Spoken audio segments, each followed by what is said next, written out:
महालक्ष्मी व्रत कथा। श्री महालक्ष्मी व्रत कथा। कथा श्री गणेशाय नमः। एक समय महर्षि श्री वेदव्यास जी हस्तिनापुर पधारे। उनका आगमन सुन महाराज धृतराष्ट्र उनको आदर सहित राजमहल में ले गए। स्वर्ण सिंहासन पर विराजमान कर चरणोदक ले उनका पूजन किया।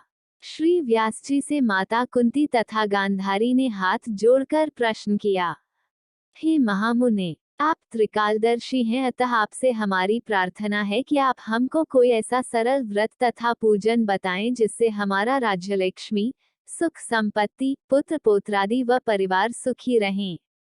इतना सुन श्री वेद व्यास जी कहने लगे, हम एक ऐसे व्रत का पूजन व वर्णन कहते हैं जिससे सदा लक्ष्मी जी का निवास होकर सुख समृद्धि की वृद्धि होती है।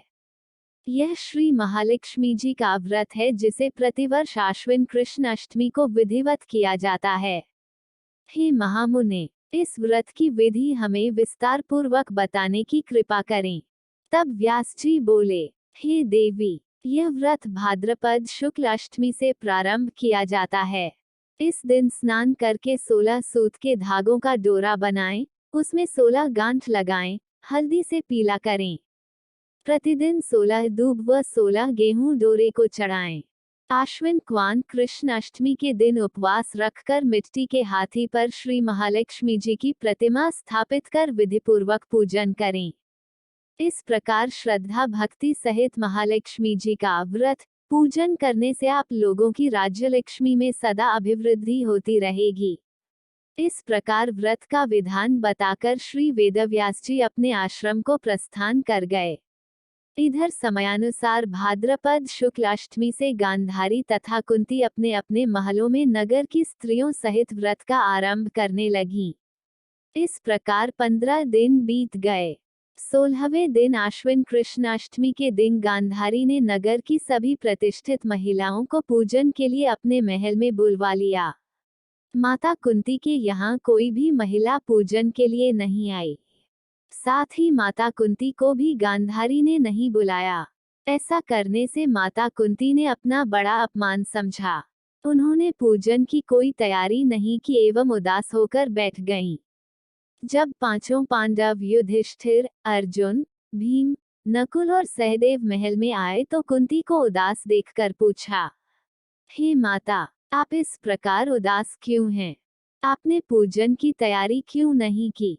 तब माता कुंती ने कहा, हे पुत्र, आज महालक्ष्मी जी के व्रत का उत्सव गांधारी के महल में मनाया जा रहा है। उन्होंने नगर की समस्त महिलाओं को बुला लिया और उसके 100 पुत्रों ने मिट्टी का एक विशाल हाथी बनाया, जिस कारण सभी महिलाएं उस बड़े हाथी का पूजन करने के लिए गांधारी के यहाँ चली गईं, लेकिन मेरे यहाँ नहीं आईं। यह सुनकर अर्जुन ने कहा, हे माता, आप पूजन की तैयारी करें और नगर में बुलावा लगवा दे कि हमारे यहाँ स्वर्ग के ऐरावत हाथी की पूजन होगी। इधर माता कुंती ने नगर में ढिंढोरा पिटवा दिया और पूजा की विशाल तैयारी होने लगी।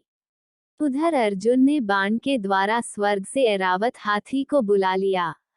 इधर सारे नगर में शोर मच गया कि कुंती के महल में स्वर्ग से इंद्र का ऐरावत हाथी पृथ्वी पर उतारकर पूजा जाएगा। समाचार को सुनकर नगर के सभी नर नारी, बालक एवं वृद्धों की भीड़ एकत्र होने लगी। उधर गांधारी के महल में हलचल मच गई। वहां एकत्र हुई सभी महिलाएं अपनी अपनी थालियां लेकर कुंती के महल की ओर जाने लगीं। देखते ही देखते कुंती का सारा महल ठसाठस भर गया। माता कुंती ने ऐरावत को खड़ा करने हेतु अनेक रंगों के चौक पुरवाकर नवीन रेशमी वस्त्र बिछवा दिए। नगरवासी स्वागत की तैयारी में फूलमाला, अबीर, गुलाल, केशर हाथों में लिए पंक्तिबद्ध खड़े थे।